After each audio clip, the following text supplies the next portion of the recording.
What could a 10-year-old boy possibly say that would make a judge, seasoned lawyers, and an entire courtroom fall silent? Not the kind of silence that comes with boredom or routine, but the kind that grips your chest and makes your pulse skip, where even the ticking of the clock feels too loud.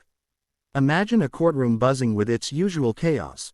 Papers shuffling, lawyers whispering strategies, the bailiff calling out names.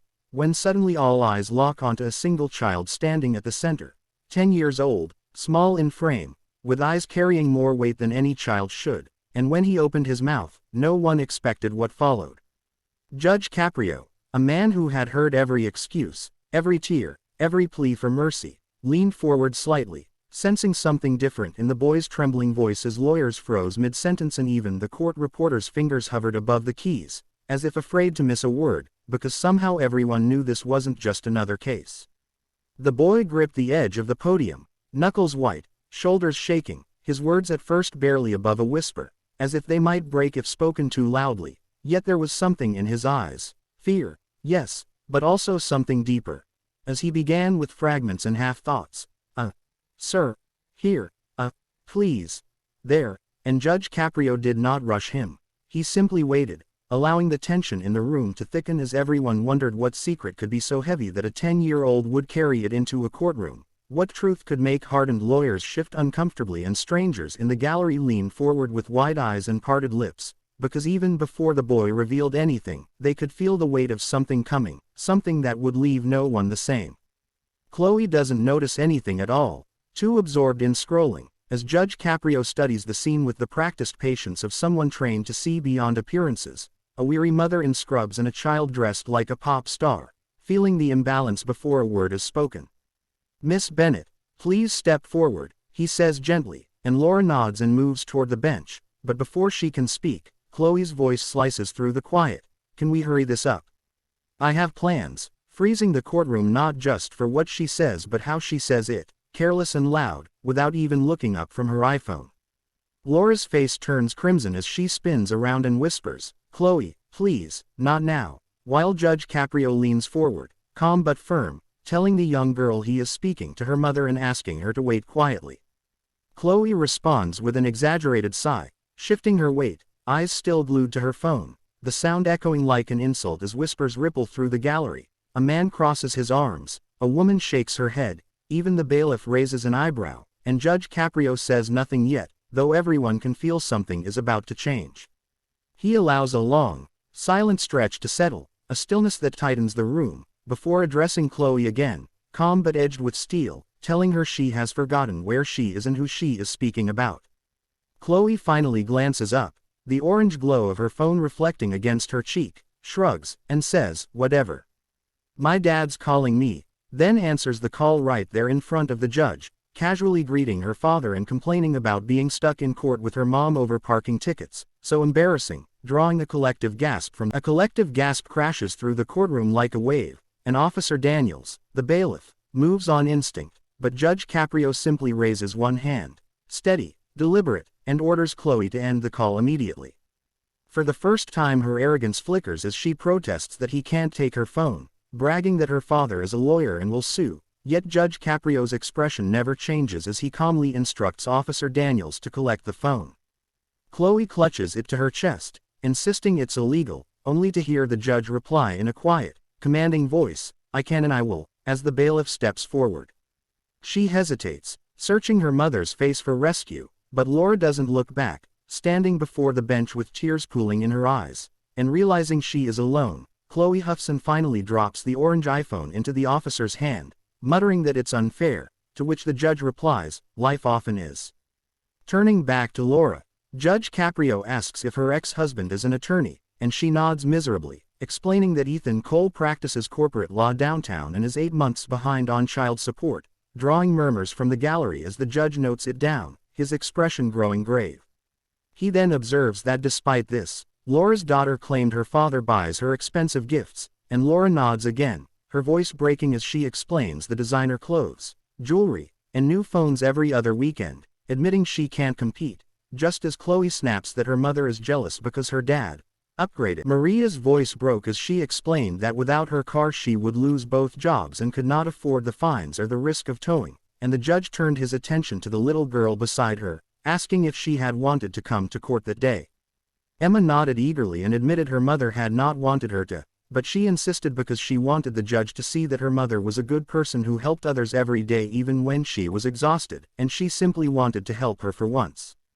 As Judge Caprio's voice softened and he asked if Emma truly believed he could help, she nodded again, explaining that she had seen him listen and help people on television and hoped he would listen to them too, filling the courtroom with a quiet murmur as the rain outside began to ease in. Behind the bench, the judge felt that familiar ache of compassion no law book could ever explain.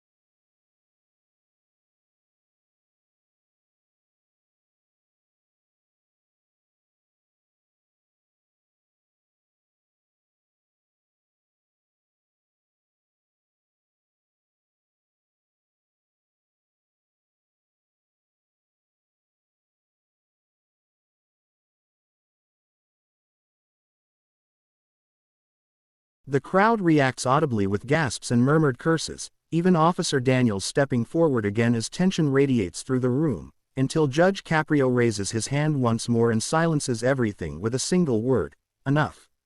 He fixes Chloe with a look that chills the air and tells her she believes money equals respect and brand names equal worth, warning that she is confusing wealth with value and that life will teach her the difference the hard way if she doesn't learn it now. Chloe stares back, torn between fear and defiance, weakly saying she's just a kid, to which Judge Caprio replies that this is exactly why someone needs to teach her before it's too late. He allows a long, heavy silence to settle over the courtroom, then calmly but firmly reminds her that she has forgotten where she is and who she is speaking about, only for Chloe to glance up, phone in hand, dismissively say her dad is calling, and answer it right there, complaining loudly about being stuck in court over parking tickets. A collective gasp crashes through the courtroom as Officer Daniels moves instinctively, but Judge Caprio again lifts one steady hand and orders her to end the call immediately. Chloe blinks as her arrogance briefly falters, protesting that her father is a lawyer and will sue, while Judge Caprio's expression remains unchanged as he calmly instructs Officer Daniels to collect Miss Bennett's phone, prompting Chloe to clutch it to her chest and insist it's illegal to do so in the courtroom. For a moment no one moved, and the hum of the old ceiling fan grew deafening in the silence as Judge Caprio's expression softened, no longer the stern look of authority but that of a grandfather hearing something sacred. He gently told Emma her wish was beautiful, and as she nodded, she explained there was more, reaching into her small backpack and pulling out a worn plastic jar with its label peeled away, filled with nickels, dimes, and a few quarters that clinked softly as she set it on the table. Proudly, she said she had been saving it for when her mother needed help and thought she could pay some of what was owed, causing Maria's tears to fall freely as she knelt to hold her daughter and whisper that she did not have to do that, only for Emma to shake her head and insist she wanted to. The judge exhaled slowly, overwhelmed, his eyes glistening as he looked between mother and child and quietly asked Emma if she knew how much money it was, to which the girl simply shrugged. Emma turned the jar upside down, spilling the coins onto the desk so that quarters, dimes, and nickels clinked softly through the silent courtroom, each coin a small symbol of sacrifice and a refusal to give up. Judge Caprio stared at the pile, pausing before softly saying, $9.23, repeating the amount as if feeling its weight, remarking that it was a fortune in kindness.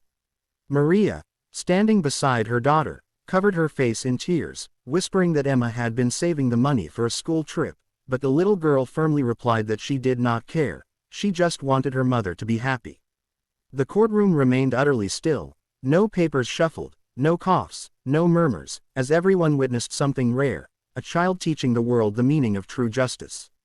Caprio straightened, his usually steady hands trembling slightly, and told Emma that what she had just done was one of the most beautiful things he had ever seen. An elderly woman clutched her purse and offered $20, her voice trembling, and then one by one, others from all corners of the courtroom, strangers of different lives, races, and professions, stepped forward to help. A police officer placed $20 on the bench, a lawyer added $50, and someone whispered, "God bless them." Within minutes, bills and coins covered the desk where only Emma's jar had been. The bailiff turned away to wipe his eyes, and the clerk sniffled as she tried to count. When the total reached $165, Judge Caprio exhaled deeply, removing his glasses, and announced, his voice unsteady, that the fine had been paid not by one person, but by everyone present, turning to Emma and telling her that her wish had come true because she reminded them all what kindness looks like. Gentle applause filled the courtroom. Maria sobbed into her hands, and Emma smiled shyly. Imagine this. An 11-year-old girl walks into Judge Frank Caprio's courtroom with an attitude strong enough to silence a room full of adults. Her name is Chloe Bennett, and although she isn't the one on trial, everyone can sense the real storm is about to come from her. It's a quiet Wednesday afternoon in Providence Municipal Court, the air filled with paperwork, murmurs, and echoing footsteps, as Judge Caprio sits at the bench with his glasses low, reviewing what appears to be an ordinary case. Laura Bennett, 34, cited for 3 unpaid parking tickets and an expired vehicle registration, nothing that hints at the emotional upheaval ahead. When the bailiff calls the case and the heavy wooden doors open, Laura enters first, tired-eyed in nurse's scrubs that speak of double shifts and skipped meals, her posture burdened by silent struggles and careful steps shaped by a lifetime of apologizing for taking up space. Then comes Chloe, a small hurricane of defiance wrapped in pink, wearing a sleeveless hoodie with the word "swag" splashed across the front, spotless sneakers, and clutching an orange iPhone as her thumbs race across the screen, earbuds hanging loose with faint video noise playing as she walks in without looking up. Not at the judge, the bailiff, or even her exhausted mother, drawing stares of disbelief from the courtroom while Laura glances back with a wordless plea in her eyes that says, "Please, not today."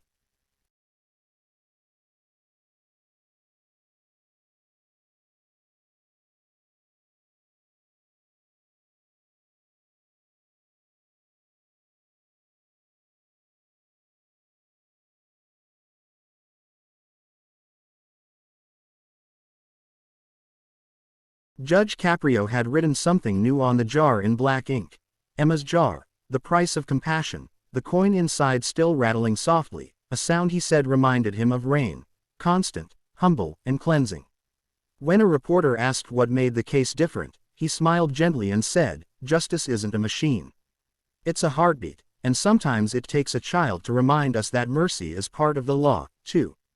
That evening, Maria and Emma returned to the courthouse to thank everyone, cameras flashing and people cheering, as the little girl looked up at the judge and asked softly if she had done good. Kneeling beside her, Caprio told her she had done more than good. She had made grown men cry and reminded everyone to be better, prompting a giggle from Emma as he placed the jar back on his desk, a small monument to humanity. As the courthouse emptied, he whispered to himself, if somewhere, someone might be waiting for the same kind of mercy Emma had shown her mother. If this story touched your heart, share it with someone who needs to believe in goodness again, because maybe, just maybe, the next miracle begins with you. As the narrator's voice fades, the screen lingers on Judge Caprio's desk, the jar glinting softly under the courtroom lights, before returning calm but curious, hinting that next time a man will stand before the same judge, his story testing the meaning of forgiveness in unexpected ways. The screen fades to black, a heartbeat of silence passes, and then just 3 words appear, "To be continued."